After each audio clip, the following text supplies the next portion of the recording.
ndị be anyị ụna apụtasị ya. O nwere mgbe mụ na otu okenye na-ekwu okwu, o were sị m na Igbo kịta abụrụzi Igbo nke mbụ.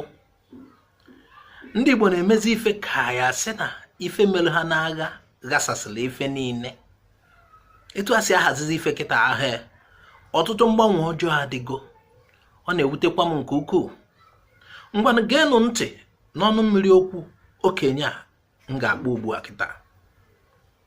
Ọ dịkwa mkpa. Ụdị okwu a na-adị mma na ụdị oge a. Geenụ ntị ka unu nụrụ.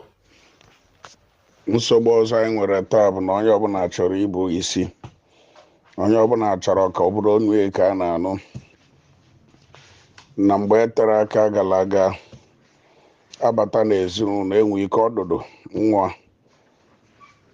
eburu ụzọ kpata ego, maọbụ onye etiti eburu ụzọ kpata ego. Ọ kpata ego ahụ ọchị ịlụ ụlọ jiri afa nwanne ya nwoke afa nna ya na-alụ ụlọ, maọbụ afa diọkpala. Ndị ilo ma ndị mmadụ ama na ọnya ga na-alụ ụlọ a na-eme ka ihe n'ọnụ ọfụma. Mana taa, kama nwata ahụ ga-eme ihe na nwata ahụ ga-achọ ka o gosi na ọnya nwa bụzi diọkpara n'ụlọ ahụ ka efebie dịka chi. Ọwụza na diọkpara ya nara excuse wee gburola ikpele ana, ọ ga-elizi ife. Ụfọdụ nke esikwanụ na ọ dịrọ mmasị na ọka esi n'aka diọkpala mewe. Diọkpala ajụọ ma ji ọ na-esi n'isi wee pụọ, enye diọkpala ego, diọkpala alachale ya. Gaa lụkwa n'ụlọ nwanne gị gwa gị lụọ cha. Ị ga-setụ n'onye ọzọ foto ise ndị elu ị na-anara ego, enwe ike ọ bụla obodo oyibo ka ọ nọ.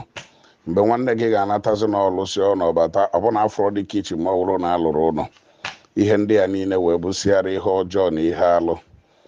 Ka anyị gbanwee n'omume anyị na ọ dabara. Ị na-azụ, anyị mara ndị Igbo dịka ndị na-enyere nwanne ha aka, dịka ndị fụrụ nwanne ha n'anya.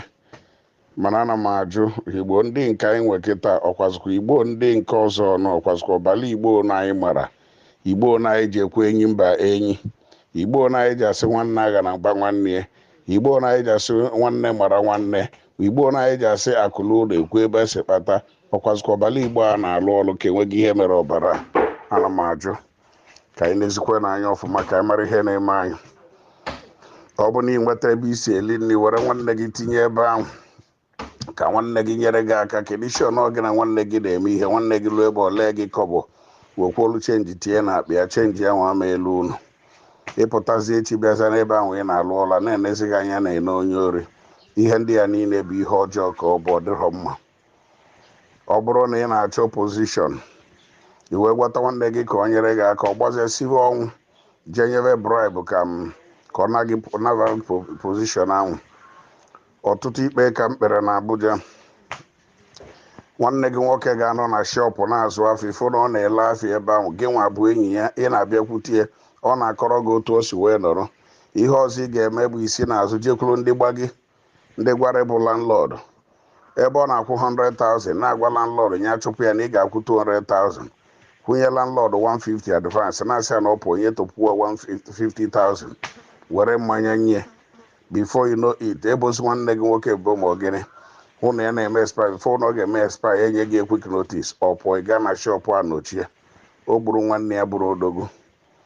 Ma cheta na ofu ụbọchị, na ọ bụrụ ụbọchị egburu mma ka ọ na-elu abụ. Cheta na ihe ọbụla mmadụ mere n'ụwa nke ọma ọ ga-anata ụgwọ, nke ọjọọ ọ ga-anata ụgwọ ya. Anyị na-ekwuru odide n'igwe na ụwa na ị ga-eji anya gị wee kwụsị ihe ndị a. Ihe ndị a bụ alụ ka ọ bụ. Ịghọtaghị ọkwa aka mmadụ ji wee mere onye ọzọ ike iji manyere mmadụ, ọkwa aka ga-eji wee mara gị. Chetakwa na anyị nwere nechọ. Chetakwa na ihe na-ekpe ikpe buru ibu. Ka anyị lezie n'anya ma kwụsị ọtụtụ ihe. Mgbe ọ gaziri nwanne gị ka m gwa gị, ekwentị ka m gwa gị, mgbe ihe gara nwanne gị maka ife jọrọ njọ n'ụwa, enwe ihe ndị Igbo na-asị na ọkọ mmadụ ọkọ onye ọ ga-ebite nọ ihe ọjọọ. E nwere nwanne gị ga-akpata ego n'obodo gịnị ya mahọ onye obodo gị ka ọ bụ ili nụrụ ego, mana afọ ya ga-azọpụta gị so ngwa ịpụ asị na nwanne onye dị otu a. Enwe ike ọ bụ na gị na ọgamilo si n'ofu vileji ma ụta ị na-anụ maka ọgamilo, marọ gị mara, enwe ebe a ga-afụ gị ejide gị kpọọ afọ ọgamilo, asị hapụkwa na ịmakwa ya bụ milo dokwa odogwu ka ọ bụ, mana ị mara emilo ogbu milo amara onye bụ, mana ị na-anụ afọ ya ọzọpụta gị. Chukwu ike abịa ma mere ihe niile otu ọ ga-esi wee dị. gekwe ntị ka m gwa gị, mmadụ ncha ma abụ ọgaranya ofu ụbọchị, mmadụ ncha ma abụ odibo ofu ụbọchị, mana egwu akala aka a na-agba mgbe ọbụla ụkwa lụrụ oge ọ ga-ada. Ndị dị mma n'elu ụwa ma egbuo ihe mma na nwata rugbo oke mma na ọ ga-akala ọdụdụ ya taa. Ọ dị very very important. Ihe unu ji agbazi onwe unu mgba bụ ebe nwanne gị nọ ịkaba arụ ka ị chụpụ ya ebe ahụ. Gekwe ntị ka m gwa gị, mgbe ya na-echụpụrụ onye ya ebe ọ na-akwụ 100,000 bụ 200,000 wee chụpụ ya, ịgwago onye gba gị na biznes dịkwa n'ihe a na-ekwe laịfụ ndị Igbo, ọ ka achụpụkwa gị tie onye ọzọ ga-atọpụkwa ego na shọpụ gị. This is experience m nwere na Maraba. Ndị mmadụ wee megide shọpụ a na-akwụ 20,000 megide mepe ndị gwara anya